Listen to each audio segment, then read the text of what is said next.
Capítulo 1. Entendimento correto. De fato, as maiores necessidades na teologia se dão pelo fato de não entendermos a graça de Deus. J. A. Parker. Em alguns círculos do mundo evangélico, a transmissão de uma visão equivocada da graça tem roubado o crescimento e a frutificação de muitos cristãos. Concordo com o protesto de Dallas Willard, 1935 a 2013, filósofo americano conhecido por seus escritos sobre a formação espiritual cristã. Hoje em dia, não somos apenas salvos pela graça, mas também paralisados por ela. Mais do que estagnação, acrescento que a deturpação do verdadeiro sentido da graça também geram retrocesso e incalculáveis perdas, ou seja, move o homem na direção errada, além de atrair uma série de males, levando-o para longe de onde deveria estar. Costumo declarar que um entendimento equivocado conduz a uma crença equivocada, consequentemente, ao lugar errado. Em contrapartida, um entendimento correto conduz a uma crença correta e, consequentemente, ao lugar correto. Dessa forma, o entendimento correto da graça de Deus é não apenas importante, mas poderoso, porque pode produzir grande impacto na vida espiritual de quem o alcança. O problema é que, por meio das justificativas infundadas sobre o que seria a graça divina, os crentes estão afastando-se da vida cristã piedosa, fervorosa e dedicada que deveriam viver, claramente revelada no ensino neotestamentário, e isso tem afetado a capacidade de crescer e frutificar. A relação entre frutificação na vida cristã e entendimento da graça, não qualquer entendimento, mas a compreensão com base na instrução bíblica correta e coerente, foi destacada por Paulo, a quem comumente denominamos o apóstolo da graça.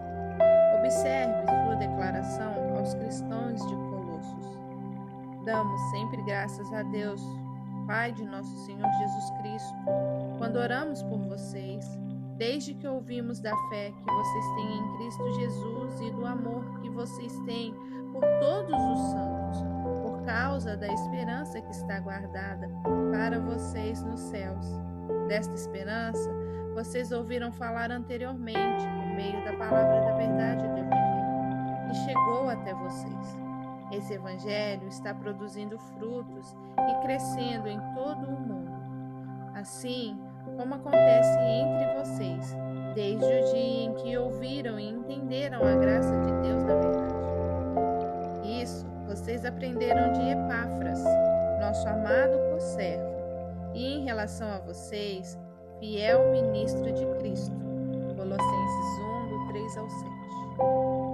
Há muitas verdades contidas nessa porção das Escrituras Sagradas, mas quero destacar 3 fundamentos importantes e correlacionados apresentados pelo apóstolo.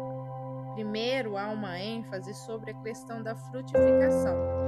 O realce ao fato de que os crentes de Colossos estavam frutificando espiritualmente ficava evidente em 2 trechos. Quando o apóstolo destaca o compromisso dos colossenses com a fé em Cristo e o amor por todos os santos, Colossenses 1:4. E em seguida, quando reconhece que o Evangelho está produzindo frutos entre eles, no verso 6. Em segundo lugar, Paulo atestou que a frutificação provinha do entendimento. Tal resultado possui, como claramente expresso, um ponto de partida, desde o dia em que ouviram e entenderam a graça de Deus na verdade, verso 6. Tudo começou no dia em que não apenas ouviram, mas também entenderam a graça divina.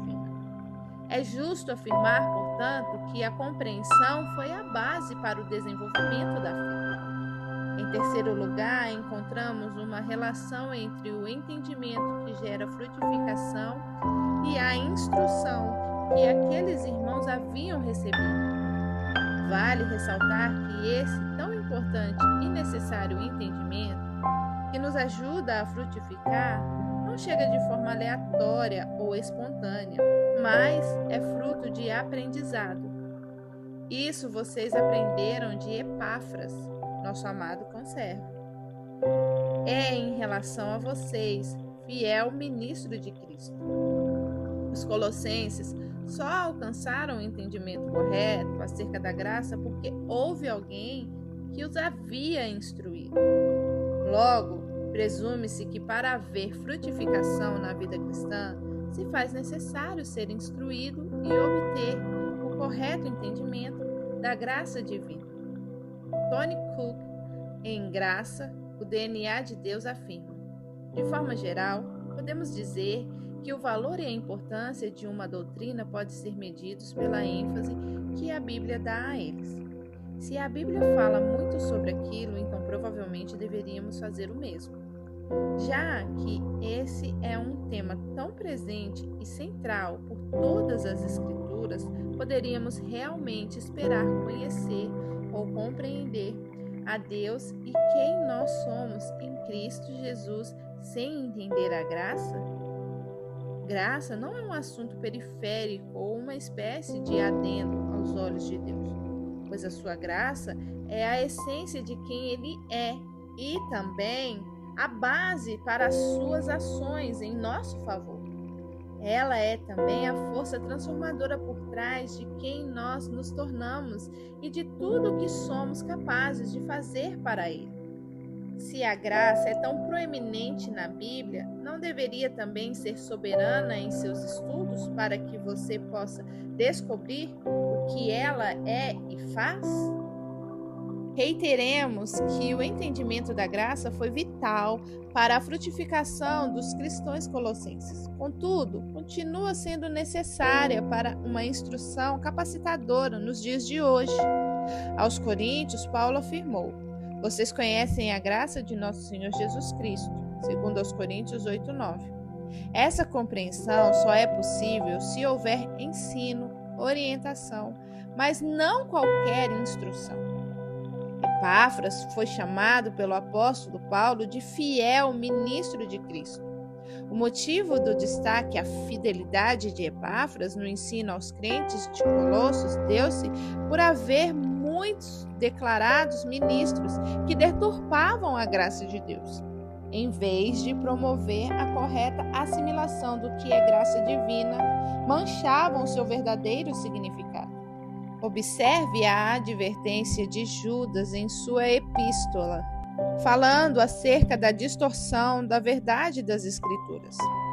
Amados, quando eu me empenhava para escrever-lhes a respeito da salvação que temos em comum, senti que era necessário corresponder-me com vocês para exortá-los a lutar pela fé que uma vez por todas foi entregue aos santos.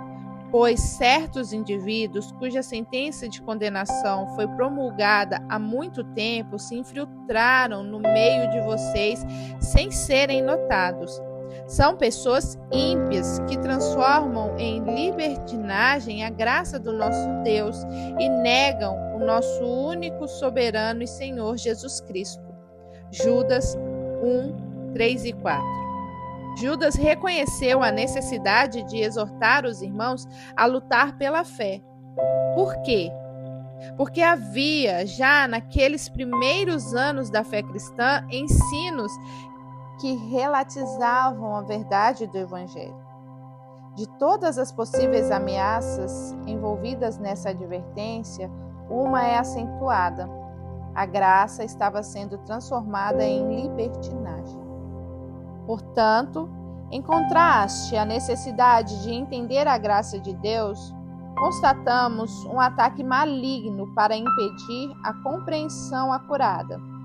Presume-se que o ataque proceda das trevas, tanto porque Satanás é classificado como enganador, quanto pelo destaque bíblico de que foram pessoas ímpias que haviam se infiltrado no meio da igreja e estavam transformando a graça divina em algo que não é, nunca foi e nunca será: libertinagem.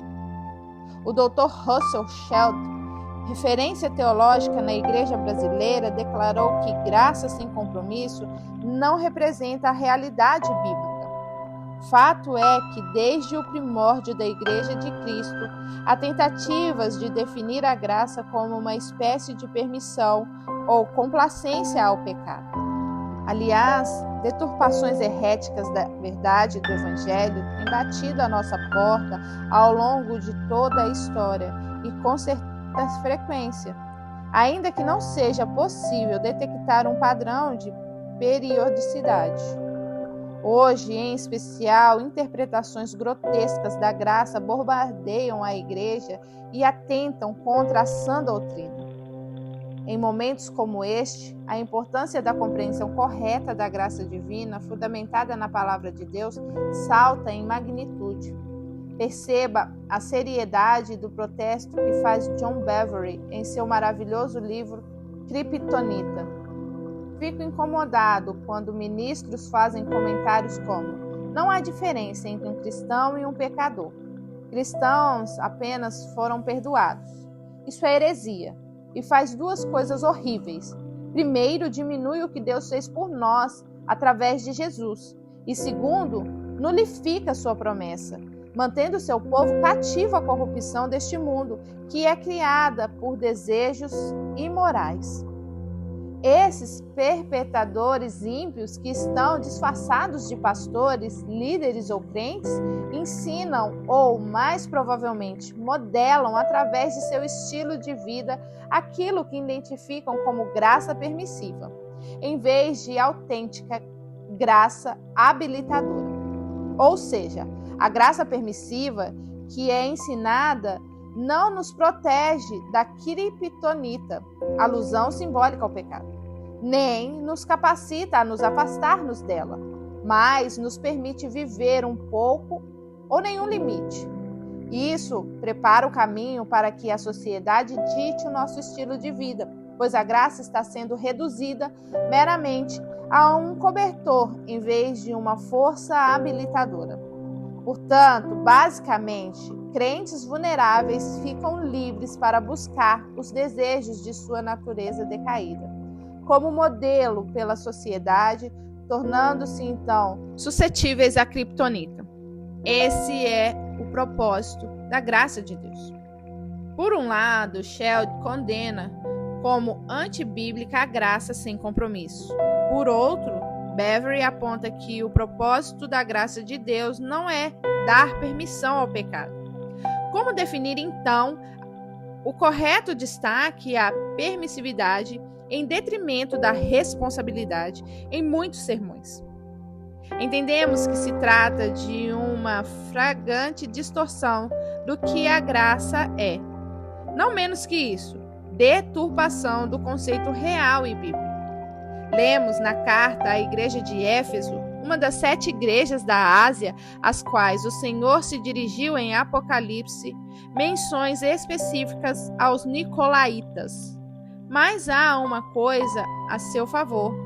Você odeia as práticas dos nicolaítas, como eu também as odeio.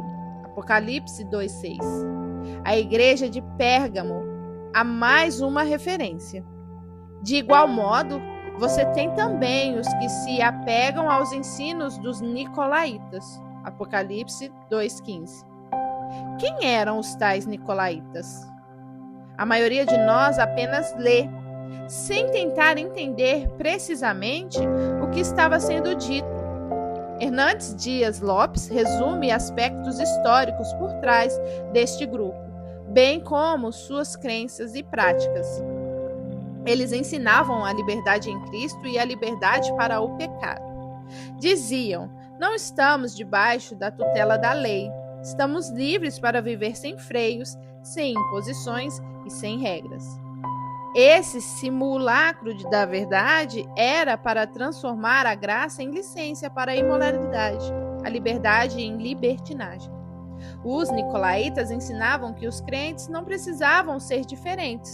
Quanto mais ele pecar, mais será a graça, diziam. Quanto mais ele se entregar aos apetites da carne, maior será a oportunidade do perdão. Eles faziam apologia ao pecado. Eles defendiam que os crentes precisavam ser iguais aos pagãos. Eles deviam se conformar com o mundo. Por essa razão, o texto nos diz que Cristo odia as obras dos nicolaítas. Ele odeia o pecado. O que era ódio em Éfeso era tolerado em Pérgamo.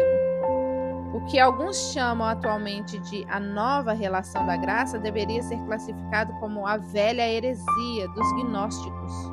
A seita que influenciou os nicolaítas tornou-se um problema tão sério no início do cristianismo que impulsionou a escrita de vários dos livros do Novo Testamento com o intuito específico de combatê-la. Russell Champlin explica. Nada menos de 8 livros do Novo Testamento foram escritos para combater ao gnosticismo, a saber, Colossenses, as 3 epístolas pastorais, as 3 epístolas joaninas e Judas.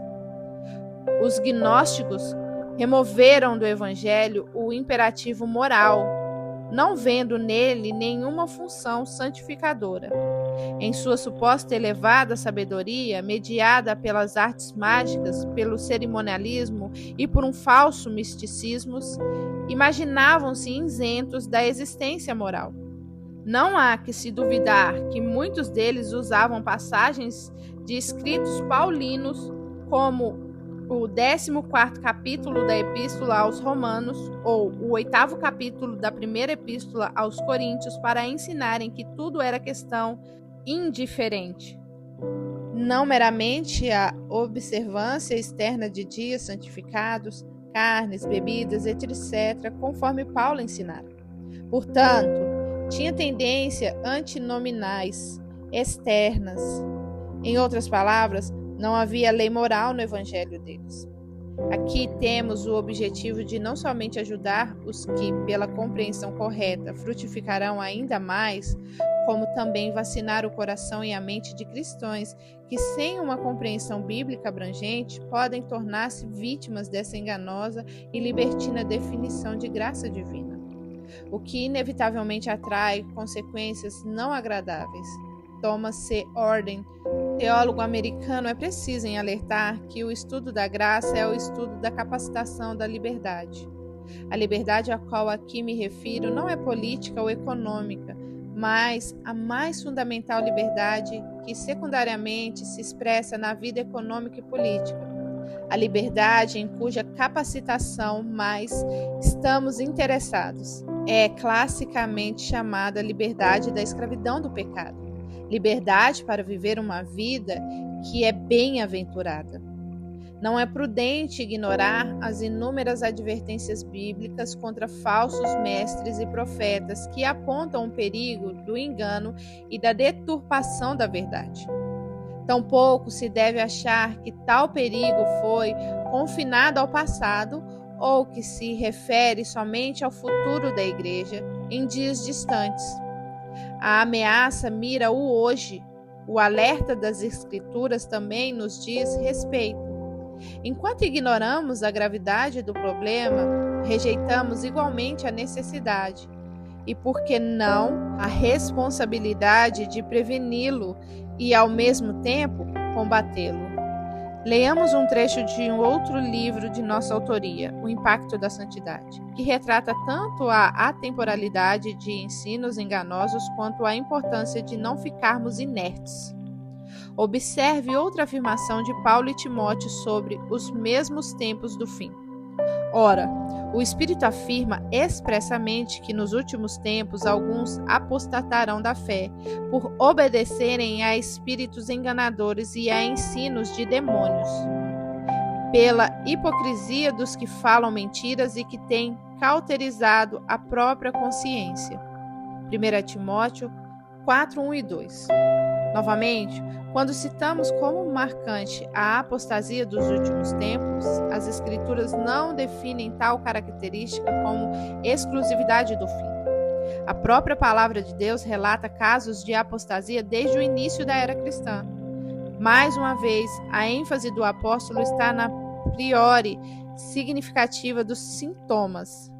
Eles já existiam, não são novos, mas serão piores. Não era pessimismo de Paulo ou uma interpretação equivocada baseada nas circunstâncias daqueles dias. Ele acredita a afirmação expressa ao Espírito Santo. Estamos diante de uma revelação importante acerca do futuro. Qual é a razão da advertência? Para que a igreja não fosse pega de surpresa ou despreparada nos últimos dias. Fico feliz que o versículo não diz que todos apostataram da fé, apenas alguns. Contudo, a Bíblia afirma que o reino das trevas, indicado nos termos espíritos enganadores e demônios, terá armas para usar na guerra final contra a fé cristã. A hipocrisia, a mentira e uma consciência cauterizada. Serão tempos difíceis para viver a sã doutrina, porque a oposição não virá somente do lado de fora, mas também do lado de dentro. Essa foi a preocupação que me moveu a fortalecer a doutrina da santidade. A oposição interna se dará por meio de ensinos contrários de uma doutrina enferma, não sadia. Homens terão sede de ouvir apenas aquilo que desejam. Sede que será saciada por pregadores que, além de já terem a própria consciência cauterizada, ainda demonstrarão verdadeira fome de reconhecimento e popularidade humana. Pois haverá tempos em que não suportarão a sã doutrina. Pelo contrário, cercar-se-ão de mestres segundo a sua própria cobiça, como que sentindo coceira nos ouvidos e se recusando a dar ouvidos à verdade, entregando-se a fábulas. 2 Timóteo 4, 3 ou 4. Sobre o risco de ser repetitivo, afirmo mais uma vez: o apóstolo não diz que aquele tipo de pessoa só existiria no futuro, sem ocorrências em sua própria época. O foco é na predominância de tais características no fim dos tempos. Assim como no meio do povo surgiriam falsos profetas, assim também haverá entre vós falsos mestres, os quais introduzirão dissimuladamente heresias destruidoras, até ao ponto de renegarem o soberano Senhor que os resgatou, trazendo sobre si mesmo repentina destruição. E muitos seguirão a sua prática libertinas, e por causa deles será inflamado o caminho da verdade. Também movidos por avareza farão comércio de vós, com palavras fictícias. Para eles o juízo lavrado a longo tempo não tarda, e a sua destruição não dorme. 2 Pedro 2, 1 ao 3. Haverá falsos mestres. Mais uma vez, a conjunção futura não anula a existência anterior de falsos ensinos. A ênfase está no aumento deles. Atente para a expressão entre vós. Pedro denuncia uma oposição interna à verdade da palavra. Sim, os falsos mestres surgem dentro da própria igreja. O adjetivo destruirás, aplicado a tais heresias, deixa claro o poder devastador contra a vida cristã daqueles que derem ouvidos. Além disso, o estilo de vida distorcido será imitado por muitos, o que difamará o caminho da verdade. Os falsos mestres defendem o pecado em vez da santidade, com ação e com palavras fictícias para justificar as escolhas contrárias à palavra de Deus. A Nova Versão Transformadora traduziu o verso 2 assim: muitos seguirão a imoralidade vergonhosa desses mestres e por causa deles o caminho da verdade será difamado. Penso que a maioria dos cristãos atuais, incluindo muitos ministros do Evangelho, não mensuram o perigo já instalado em nosso meio. O pior é que seguirá crescendo. Em dias de globalização, o cristão pode ser exposto ao engano em larga escala, sem nunca ter deixado de frequentar a sua própria igreja, na qual a pregação se mantém fiel às Escrituras. As ferramentas de grande alcance podem envenenar com facilidade e rapidez muita gente. Por isso é necessário fundamentar cada vez mais a sã doutrina. Não basta não pregar o erro, devemos combatê-lo. Era isso que os apóstolos faziam. Veja a preocupação de Paulo. Quanto ao mais, irmãos meus, alegrai-vos no Senhor. A mim não me desgosta e é segurança para vós outros que eu escreva as mesmas coisas. A Acautelai-vos dos cães, acautelai-vos dos maus obreiros, acautelai-vos da falsa circuncisão. Filipenses 3, 1 e 2. O que o apóstolo Paulo estava dizendo? Que ele não se permitiria cansar de falar as mesmas coisas. Sim, ele está falando sobre repetir as mesmas verdades já anunciadas e enfatizadas. Por quê? Porque é seguro para vós. Em outras palavras, ele diz, é para a proteção de vocês. Proteção de quem ou do quê? Dos maus obreiros e dos falsos ensinos. Leia mais uma instrução de Paulo, agora a Tito. Porque é indispensável que o bispo seja irrepreensível como despenseiro de Deus, não arrogante, não irascível, não dado ao vinho, nem violento, nem cobiçoso de torpe ganância, antes hospitaleiro, amigo do bem, sóbrio, justo, piedoso, que tenha domínio de si, apegado à palavra fiel, que é segundo a doutrina, de modo que tenha poder tanto para exortar pelo reto ensino, como para convencer os que o contradizem. Porque existem muitos insubordinados, pauradores, frívolos e enganadores, especialmente os da circuncisão. É preciso fazê-los calar, porque andam pervertendo casas inteiras, ensinando o que não devem, por torpe ganância. Tito 1, do 7 ao 11. Os ministros precisam estar fundamentados na verdade e pregar a palavra, afinal, são despenseiros de Deus. Recai sobre eles a responsabilidade de buscar alimento na despensa celestial para servir a vida da família de fé. A abordagem de Paulo começa com os requisitos irrepreensíveis e segue ao dar destaque para apegado à palavra fiel, que é segundo a doutrina. Além da bagagem doutrinária saudável, o ministro também deveria possuir poder tanto para exortar pelo reto ensino, como para convencer o que os contradizem. Exortar pelo reto ensino é prevenir o erro, para que ele não entre na vida dos fiéis. Convencer os que contradizem é combater o erro, já que encontrou guarida no coração e na mente de alguém. É nítido que estamos diante de questões sérias que exigem zelosa atenção. Os apóstolos não teriam tratado aberta e insistentemente do assunto caso não fosse relevante. Aos Gálatas, Paulo conceitua o ensino deturpado como outro evangelho.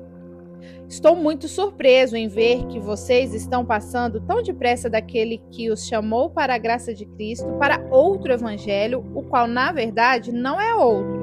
Porém, há alguns que estão perturbando vocês a quererem perverter o evangelho de Cristo.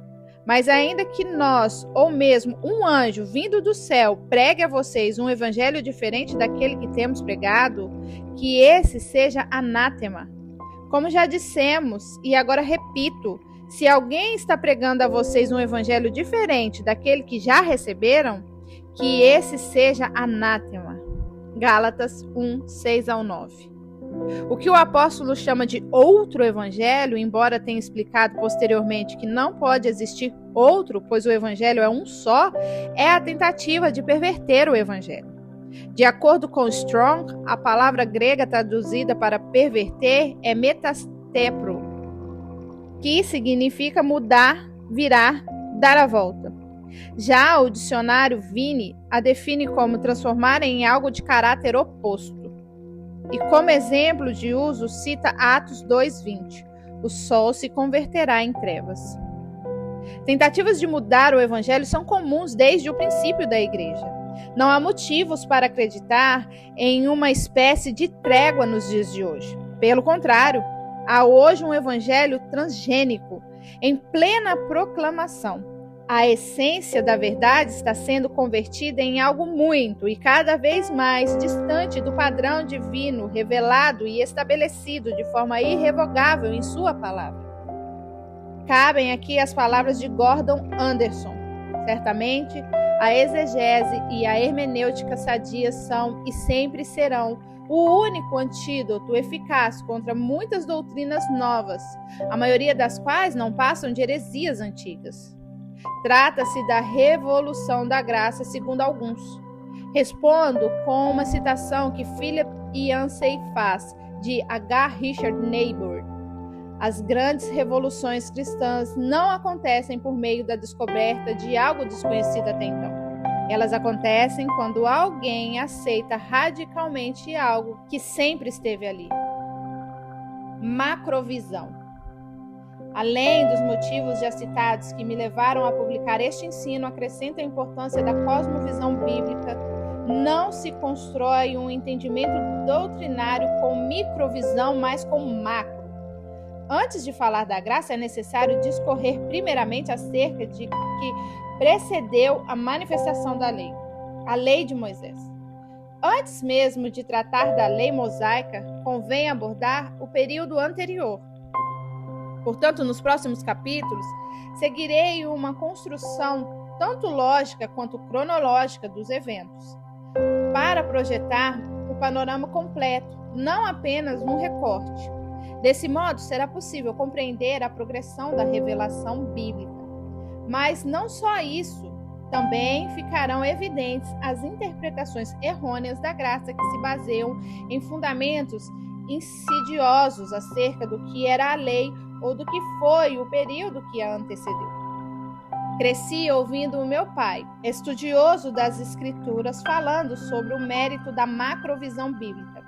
Ele enfatiza quantos erros doutrinários advêm da ignorância da revelação das Escrituras como um todo. Certa vez li uma observação de A.A. Holt sobre o tema e nunca me esqueci.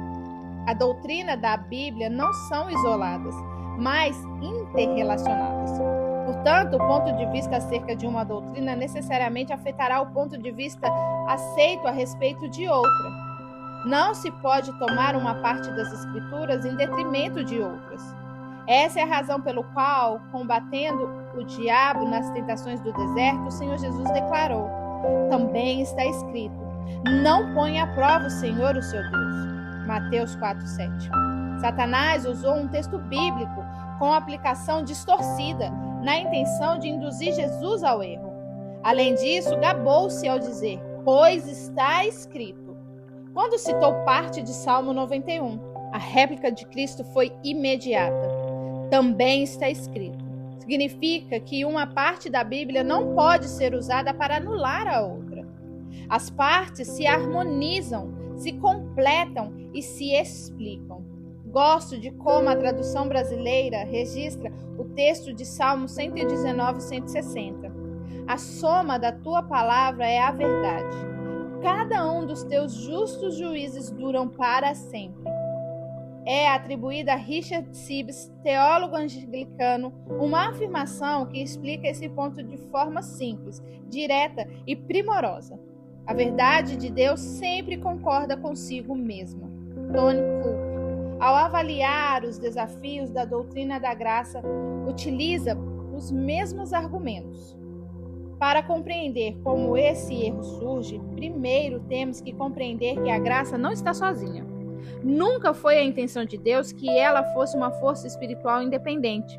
Seja o amor, seja a fé, seja a graça, todas essas expressões e todos os atributos de Deus são complementares e se conectam perfeitamente para nos fazer crentes saudáveis e produtivos.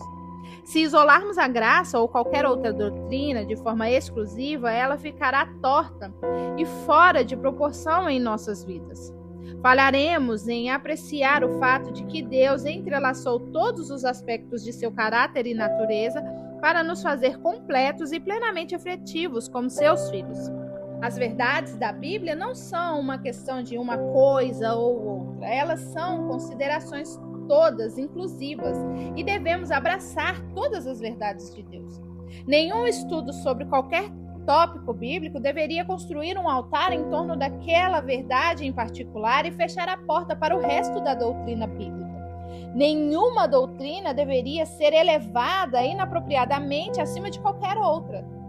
Eu disse que esses atributos são complementares, porque as verdades e bênçãos que fluem do coração de Deus para nós nunca estarão em contradição ou em competição umas com as outras. Ele as colocou em nossas vidas e é por isso que devemos aprender a manejar bem a palavra da verdade. 2 Timóteo 2,15. Assim, poderemos ver cada verdade, cada atributo de Deus na combinação perfeita e harmoniosa que Ele intencionava. Deus poderia ter escolhido se comunicar conosco de forma unidimensional, mas escolheu nos dar uma perspectiva multidimensional da sua natureza e de sua obra. Se isolarmos uma verdade acima de todas as outras, terminaremos com uma perspectiva distorcida de Deus e de sua palavra, como também de nós mesmos e de como devemos viver como filhos de Deus. A graça não invalida nem transforma em obsoleta qualquer outra verdade do Novo Testamento. Ela honra e trabalha em conjunto com todos os atributos e expressões de Deus em nossas vidas. Examine a relação de atividades entre a graça e as outras partes espirituais de sua vida. Você verá que não existe competição entre elas. Elas não estão lutando uma com as outras, rivalizando pela sua atenção contra todas as outras. Elas trabalham juntas para manter a sua saúde espiritual. Tragicamente, lidamos hoje com a teologia de uma página só, e às vezes com a teologia de um versículo só. Quando bobagens travestidas de sabedoria são advogadas por um trecho, mas ignoram os demais ensinos contidos na mesma página, para não dizer no restante de toda a Bíblia, vemos garotos na idade, na fé e na experiência ministerial se levantando para fazer afirmações ousadas sobre lei e graça, construindo seu raciocínio em apenas alguns versículos. Desprezam o fato de que as explicações concernentes ao que vivemos hoje já constavam nas próprias páginas da lei mosaica. O resultado é que, sem se aprofundarem no assunto, eles têm assassinado a interpretação bíblica e gerado confusão e prejuízo espiritual para muitos. Para explicar a justificação pela fé, por exemplo, Paulo recorre a eventos da vida de Abraão descritos na lei mosaica. Gálatas 3, 16 ao 18. Cita as duas mulheres com quem o patriarca gerou filhos como alegoria dos dois tipos de linhagem do pai da fé, a natureza e a espiritual. Gálatas 4, 21 ao 31. Quando Estevão, em seu sermão, deseja expor a ação divina aos judeus, ele percorre a história dos hebreus, começando por Abraão, passando pelos patriarcas, pela ida para o Egito, pelo êxodo liberado por Moisés, pela construção do tabernáculo, pela conquista de Canaã, sobre a liderança de Josué, pelo reinado de Davi e pelo templo construído por Salomão. Somente então, depois de todo esse caminho, anuncia Jesus. Por quê? Porque estava apresentando o conceito de progressão no plano divino. Isso é macrovisão bíblica. Insisto, é de uma suma importância enxergar o panorama completo, não somente uma parte. É crucial buscar o entendimento de todo, não apenas o resumo, mas em detalhes. Da mesma forma, se almejamos uma revelação plena da graça de Deus, devemos entender profundamente cada uma das peças que compõem o quebra-cabeça bíblico. Some-se ao mal da macrovisão bíblica a recorrência histórica de assimilação da cultura secular pela igreja, que não mantém, pelo menos não o tempo todo, um posicionamento firme na contracultura. Desde o início da era cristã foram propagadas heresias que, além de falta de respaldo bíblico como um todo, também eram determinadas por questões culturais, filosofia grega ou gnose, para ser mais específico. Em tempos modernos, nos quais os valores absolutos são culturalmente relativizados, vemos a mesma influência. Esta chega agora ao relaxamento de valores, para justificar o injustificado no meio cristão. Difunde-se a história de que há uma nova revelação sobre a graça. Temos, assim, um casamento entre a distorção do ensino das Escrituras, que surge com base em porções desconectadas, destextualizadas, e a influência cultural mundana. Classifico isso sem medo de pseudo-graça. Tempos distintos da humanidade. Proporcionalmente, mesmo que pareça óbvio, é necessário começar do começo, antes de chegar à revelação correta e completa da graça divina. É preciso saber o que exatamente antecedeu e sucedeu a ela. Portanto, para levantar os primeiros tijolos nessa construção da macrovisão bíblica, abordaremos primeiramente 2 períodos distintos. De Adão até Moisés, período antes da lei, e de Moisés até Jesus, período da lei. Além disso, como vimos no exemplo de Estevão, a progressão também deve ficar clara. Somente depois de fundamentar como tais períodos serviram de preparação para a chegada da salvação divina aos homens, é que passaremos a tratar efetivamente do que é a graça e qual sua devida aplicação prática. Pois a lei foi dada por intermédio de Moisés. A graça e a verdade vieram por intermédio de Jesus Cristo.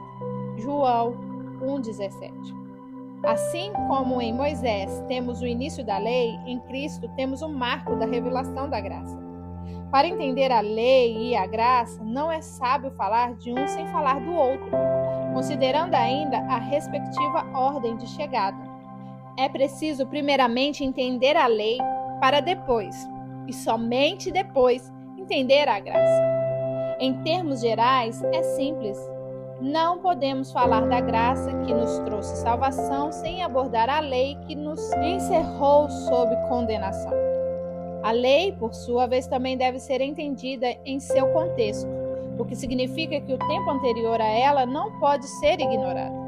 Como tratar da lei de Moisés sem antes falar da queda da humanidade?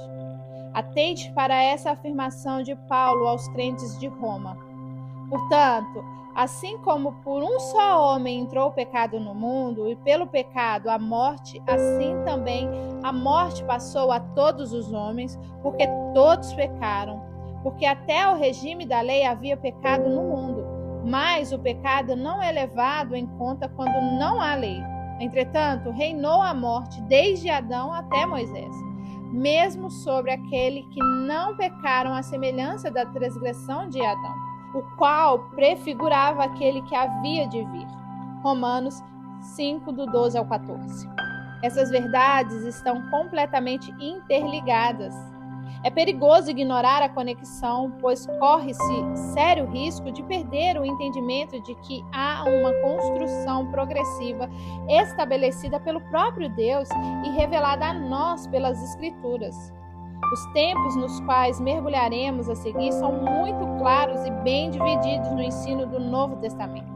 Caminharemos por eles respeitando a forma em que foram expostos biblicamente. Primeiro de Adão até Moisés, Romanos 5, do 12 ao 14. Esse período abrange a queda do homem e as suas consequências. O pecado entrou no mundo e a morte passou a toda a humanidade. Apesar de haver pecado no mundo, contudo, ele não é levado em conta quando não há lei. Romanos 4,15. Ainda assim, a morte reinou de Adão até Moisés.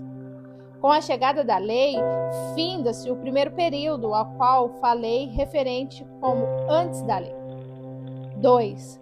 De Moisés até Jesus. João 1,17. Aqui temos a manifestação da lei que pôs todos os seres humanos debaixo do pecado, realçando a força que este possui. Romanos 5,20, 1 Coríntios 15,56. E que serviu de tutor para conduzir-nos a Cristo. Gálatas 3, 23 ao 24. Começa em Moisés e termina com a primeira vinda de Jesus. Citarei esse período como a lei. 3. Da primeira até a segunda vinda de Cristo. Quando Paulo escreve a Tito, fala da graça de Jesus, que se manifestou Salvador aos homens e nos ensina a viver uma vida sóbria, esperando sua vinda. A graça compreende, portanto, da primeira à segunda vinda de Cristo, quando experimentaremos a plenitude da salvação, que envolve a glorificação do homem e a redenção da natureza. Romanos 8, 19 a 23. A esse período chamarei de graça. Creio que esse material pode servir de fonte de estudo, e assim espero, aconselho e oro para que seja. Considere, questione, reflita e, se possível, debata com outros.